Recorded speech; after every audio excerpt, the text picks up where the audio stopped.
So there's lots of Season of Discovery Druid leveling guides out there, but most of them are not updated as of 12/12/23, which is last week. And the reason why that's important is that Starsurge got massive buffs, and now it can pretty much carry you from 1 to 20. I'll show you how it all works, along with tons of other stuff if you remember to subscribe to the channel. So jumping right into it, you can get the Starsurge rune at level 1 with no help. For Night Elf, it's pretty simple. You just go to Darnassus, fly to Aberdeen, take the boat to Wetlands, and then corpse run all the way up Wetlands to the Dwarf, talk to him, then go to the Stump, eat the Mushroom, and then talk to the Frog. But for Taurens, it's a lot more complicated. I found a way to get it done in under an hour, but if you don't care about this part, go ahead and skip to this timestamp. Okay, so first, just leave Mogler normally, then you can die as soon as you're in the Barrens to get to Camp T a little bit faster. Spirit Res, get the Flight Path, and then follow the road north until you've passed Mankirk's Wife, then die and spawn in Crossroads, get the Flight Path, and then follow the road to Ratchet. Tried like a million times to skip to the Ratchet graveyard, but it just doesn't work at all unless if your minimap location says that you're actually in Ratchet. You're gonna have to walk all the way there, get the flight path on your way out the north, and then follow the river all the way until you're like halfway to Ogremar, or roughly this location. It's kind of hard to describe, and then die to a crocodile. Preferably you cross the river and die, but you know, you can be in the river. That's gonna spawn you at Razor Hill, then just run north until you're at the Harpies and then die again.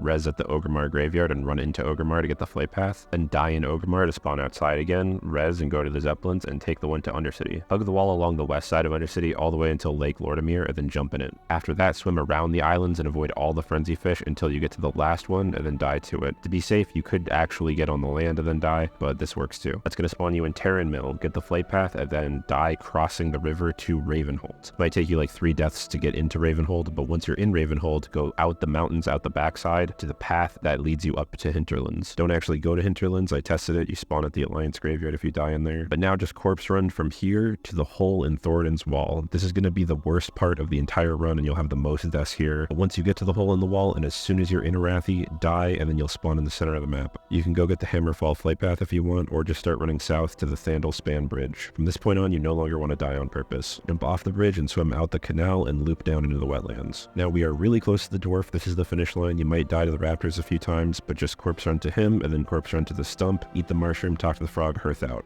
Now that we have Starsurge, these early levels are going to be a absolute joke. Of course, you'll want Rested XP with code KIPSO, and the new SoD version includes all the runes, so you don't forget any. And you can just straight up one-shot most mobs with a Starsurge every 6 seconds, and it costs like no mana. If you don't one-shot the mob, just precast a Wrath beforehand, and that should be enough. You'll also want to acquire Fury of the Storm Rage, Sunfire, and Mangle runes while you're in the starter zone. There's others like Living Seed you can pick up if you want, but they're not going to help you level any faster. Getting Mangle as a Night Elf might be pretty hard because you have to go into the Relics of Awakening Burrow Dens and kill Rage Claw, which you normally skip as a druid, so I would just make sure you have Sunfire first. And as a druid, it is extremely easy for you to stop by Darn or TB and grab a world buff to speed things up a bit, and with its newly added caster stats, it's going to help you out a lot. Alright, now for level 10 to 20, you're still breezing through the levels at this point in the early teens, but Starsurge is not really going to be one-shotting mobs, it's only going to be doing most of their health, so I recommend starting with 2 to 3 Wraths, and then executing it with the Starsurge, that way you're not wasting the global mid-fight. This is really easy to do if you know roughly how much damage the Starsurge is going to do. If you mess it up, you can always just finish it off by spamming Sunfires. It's really the only thing that you use your mana on other than healing yourself. Your talents don't really matter a ton, you're just definitely going to want to put 5 out of 5 in improved Wrath, and for some reason lots of people have noticed this, but you just feel really squishy as a caster druid in this level bracket. Might be because you're usually using bear form here, and speaking of bear form, in the late teens you might actually want to break this out. At level 14 you get rank 3 Wrath, which feels awesome at first, but it very quickly becomes out of date, and that's the last one that you're going to get until Wrath rank 4 at level 22. So you really start to feel this and struggle around 17, 18, 19. This is really the rough patch, and you're just trying to make it to 20 for cat form. If you already have Mangle and you go and get Wild Strikes, bear form can be a solid alternative if you're getting really sick of the caster gameplay. Downside is bear form takes forever to build up rage. However, all of those annoyances are quickly overshadowed by the godlike power of cat form. You're going to want to respec Feral for feline swiftness to run around faster. It's only 10 silver, so it's definitely a good idea to do this, along with buying up some Agi and strength gear to switch to from the auction house. Your weapon still really doesn't matter at all, so just get something with some stats on it. I found this mace for 50 silver, which is actually pretty insane. And then you just want to run around and spam Mangle and keep up Savage Roar. Even just doing a 1-point Savage Roar is worth it because it gives you a ridiculous 30% physical damage increase. You also won't have Ferocious Bite yet, so there's no reason to save your combo points. Don't be surprised if you get carried away and do 20 to 25 in one sitting. It's an absolute blast. Once you are actually 25, do the usual business and look at when BFD resets and try to pounce in one in a timely manner. It seems like people were fine just bringing me as Feral for Wind Fury and don't really care what my gear was. You're going to want to respec to this clear casting raid spec and do a shred anytime that you get a clear casting proc and power shift away all your your mana that you can on bosses. If you're a Boomkin or Resto Druid, be sure that you bring lots of water in case you don't have a mage. Even buffing people takes a lot of mana. And you'll probably want to run Fury of Storm Mages both. The Wrath you can spam in your downtime when you're not healing can add up to a lot. And Living Seed is really not that great with this low amount of crit. If you are healing, make sure that you grab Wild Growth though. Druids can also tank just fine. It's just annoying that the tank rune is locked behind the Ratchet Vendor, and I pretty much see nobody doing this.